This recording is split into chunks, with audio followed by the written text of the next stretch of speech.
High guys, welcome back to my channel value world. আশা করি তোমরা সবাই সুস্থ আছো, ভালো আছো। আমিও সুস্থ আছি, ভালো আছি। সারাদিনের অতিরিক্ত রোদ আর গরমের মধ্যে হঠাৎই কেন মন চাইলো যে একটু ঘুরে আসি। আর তোমাদের নিয়ে যাব না সেটা তো হতেই পারে না। তো চলো ঘুরে আসি। জায়গাটা দেখতে অতিরিক্ত সুন্দর বলতে পারো। আমার সত্যি খুব ভালো লেগেছে। এমনিতেই গ্রাম্য পরিবেশ আমায় যেন হাতছানি দিয়ে ডাকে। তার উপরে যদি এত সুন্দর একটা জায়গা হয় তাহলে কতটাই ভালো লাগে। এটা একটা হাই স্কুল। এর পথ দিয়েই পাড়ি দেব আমি। আমার অনেক দিনের ইচ্ছে পূরণ করতেই বেরিয়ে পড়েছিলাম এতটা রোদ আর গরম মাথায় নিয়ে।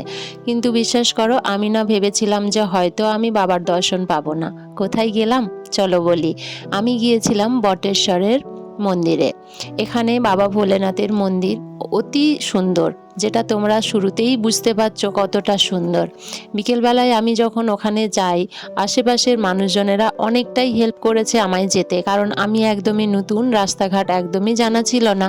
তো সেখান থেকে মানুষজনের অনেক সাহায্য পেয়েছি। সাথে সাথে সবাই বলছিল যে এখন তো মন্দির বন্ধ থাকবে, বাবার দর্শন কি পাবে তুমি।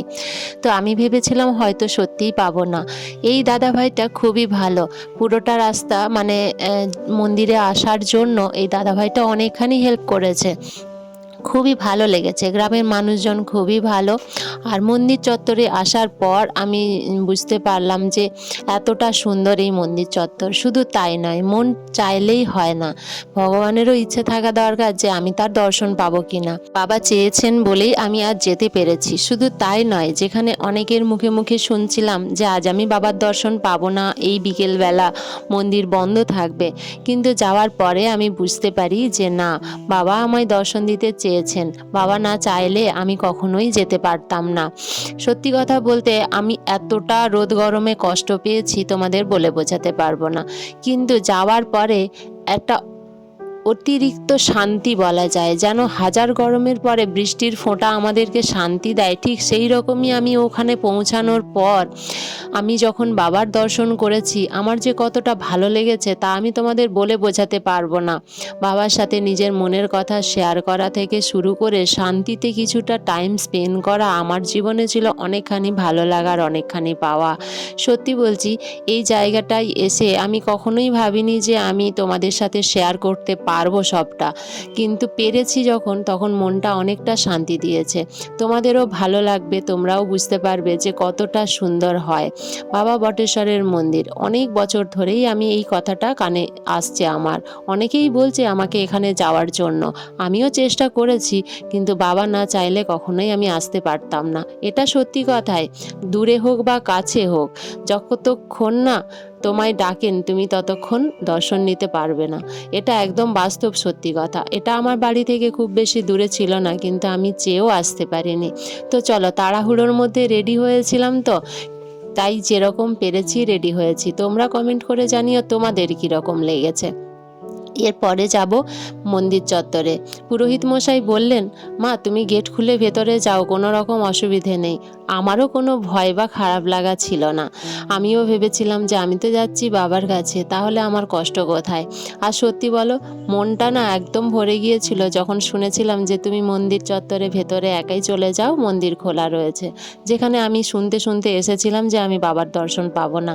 এটা যেন একটা অনেকখানি শান্তি বলতে পারো। আর বাবার দর্শন পেয়ে মনের মধ্যে যে কি শান্তি, তা আমি হয়তো কাউকে বলে বোঝাতে পারবো না। এরকম অনেক ইচ্ছেই থাকে মনের মধ্যে চাপা, যখন সেগুলো পূরণ হয় তখন তোমাদের সাথে শেয়ার করি, তার আগে বলে বোঝাতে পারি না। মানুষজনের মন তো কি বলতে কি বলবে বা কতটা বুঝবে। তো চলো মন্দির চত্বরের ভেতরে যাই। আর ভেতরটা খুবই সুন্দর। আর তার থেকে বড় কথা, আমার জীবনে প্রথম দেখা এত সুন্দর একটা শিবলিঙ্গ। বাবার দর্শন পেয়ে আমি যে কতটা খুশি তোমাদের বলে বোঝাতে পারবো না। তোমাদের সাথে কোনো রকম কিছু বাকি না রেখেই শেয়ার করেছি, কারণ তোমাদেরও সবটা দেখলে তোমাদেরও ভালো লাগবে, কারণ তোমাদের জন্যই তো আমার এতটা কষ্ট। আর সব কষ্ট মিটে যায় যখন তোমাদের সাথে সবটা ভালোভাবে শেয়ার করতে পারি। এখানে যদি আমি একটু পুজো দিতে পারতাম তাহলে হয়তো আরও বেশি খুশি হতাম, কিন্তু সেটা আর হলো না। তো আমার দর্শন পেয়েই আমি অনেকটা খুশি হয়েছি। অনেকটা সময় ধরে আমি এইখানটাতে ছিলাম, খুব ভালো লেগেছে। এতটা কষ্ট নিয়ে এসে যে আমি বাবার দর্শন পাবো সেটা আমার কাছে ছিল না আশার মধ্যে। তো আমি অনেকটা খুশি হয়েছি, অনেকটা ভালো লেগেছে। আর অতিরিক্ত সুন্দর এই জায়গা, আর আশেপাশের মানুষজনও খুব ভালো। কেউ যদি এখানে আসতে চান তাহলে আমায় কমেন্ট করবেন, আমি অবশ্যই ডিটেলসে ভিডিও দিয়ে দেব। তো দেখুন কতটা সুন্দর। আর আমার নতুন বন্ধুদের জন্য কথা বলা, যারা আমার পুরনো বন্ধু রয়েছে আমার সাথে অনেক বছর ধরে জুড়ে, তারা তো জানেই সবটা। তো তাদের জন্যেও আমার সব কিছুটা শেয়ার করা। আর এই মন্দির চত্বরটা অনেকটাই বড় একটা গ্রামের ভেতরে, যেটা খুবই সুন্দর আর খুব পরিষ্কার পরিচ্ছন্ন। আর এখানকার ভিউ দেখে বোঝাই যাচ্ছে কতটা সুন্দর। সত্যি আমার খুব ভালো লেগেছে তোমাদের কাছে নতুন কিছু শেয়ার করতে পেরে। তোমাদের ভালোবাসা পেলে আমি আবারও নতুন নতুন কিছু শেয়ার করার অবশ্যই চেষ্টা করব।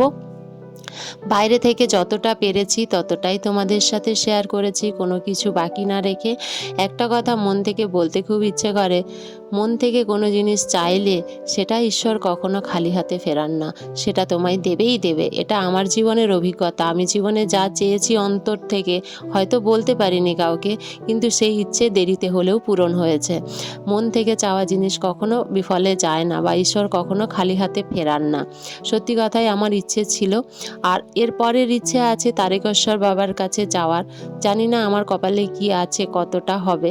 যদি হয় তোমাদের সাথে অবশ্যই শেয়ার করব।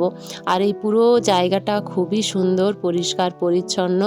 আর এখানটাতে একটা অনেক বড় পুকুর রয়েছে। গ্রাম্য পরিবেশের মধ্যে যে সমস্ত কিছু থাকার দরকার তার মধ্যে দিয়েই গড়ে উঠেছে এই সুন্দর পরিবেশ। পুকুরটা অনেক বড়, এখানে রয়েছে অনেকখানি হাঁস, সুন্দর একটা পরিবেশ। আর এই জায়গাটা আমার অনেকটাই ভালো লেগেছে, অনেকটাই সুন্দর। অনেকেই এখানে আসেন বা পুজো টুজো দেন। তো যারা আসতে চান তারা আমায় কমেন্ট করবেন, আমি অবশ্যই চেষ্টা করব তার ডিটেলস ভিডিও দেওয়ার। এবারে সব শেষে বাড়ি ফেরার পথে খুব সুন্দর একটা ভিউ নিয়ে বাড়ি ফিরছি। এই ভিউটা আমার কাছে ক্যাপচার করাটা খুবই টাফ হয়ে যায়। আমি অনেক চেষ্টা করেও এর আগে এত সুন্দর একটা ভিউ ক্যাপচার করতে পারিনি। এই সূর্য অস্ত যাওয়ার সময়টা কি দারুণ লাগে দেখতে, আকাশটা হয় কতটা সুন্দর। আজ আমি মন ভরে ক্যাপচার করেছি। এটা সুন্দর এই গ্রাম্য পরিবেশ, সূর্য অস্ত যাওয়া, লাল আকাশ, সব মিলেমিশে যেন অনেকটাই সুন্দর হয়।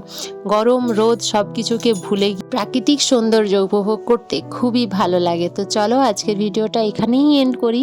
সবাই সুস্থ থেকো, ভালো থেকো, সাবধানে থেকো। লাইক কমেন্ট শেয়ার করতে ভুলো না। Bye bye and take care.